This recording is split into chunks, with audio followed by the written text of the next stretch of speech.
So the Hind Swaraj essentially introduces us to a very different form of writing.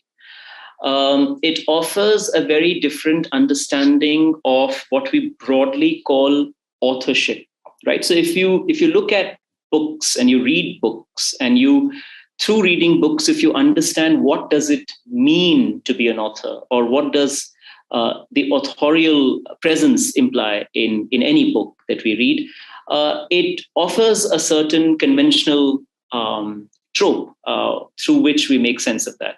But in Hind Swaraj, you actually find a very different kind of understanding of authorship. So, which is why the text reaches us. It speaks to us in markedly different, markedly unique ways.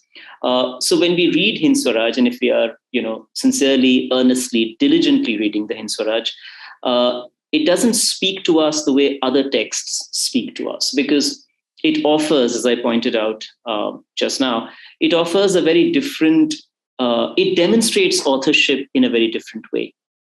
And in that sense, I'd like to point out that it kind of revives a somewhat lost tradition, and which is the dialogic tradition, which is a tradition which kind of presents authorship as a journey, and text as something that is always ever unfolding.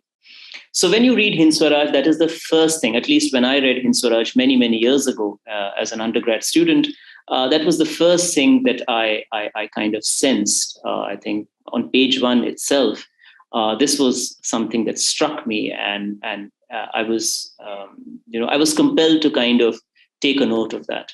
And then, of course, later on, when we read the text as MA students and then in PhD, the text spoke to us differently. But this is something with which I'd like to begin.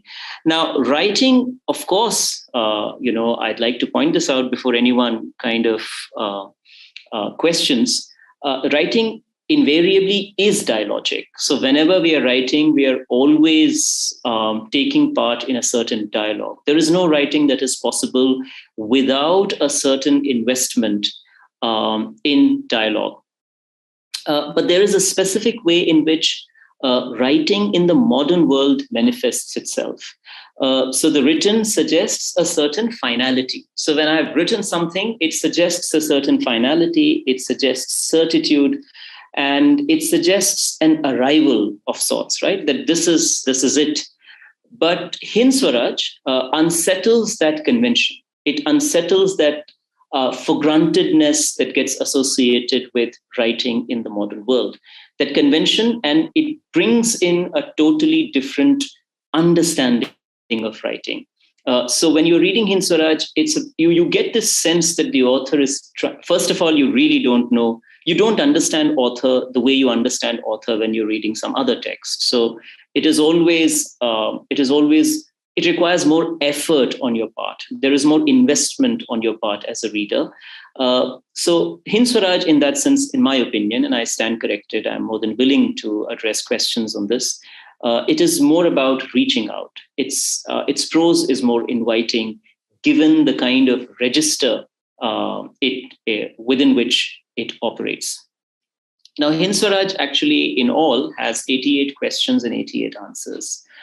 The editors of Hind Swaraj, so this got edited, I think, in 2010-11. So Tridip Surud and Sanjay Kumar, if I remember correctly, they edited, Sanjay Sharma or Sanjay Kumar, I don't exactly remember the surname of the second editor. So they edited the text, and they inform us that Gandhi in the manuscript, so once the manuscript was final, or final as in, let's say, complete, then Gandhi kind of corrected the manuscript.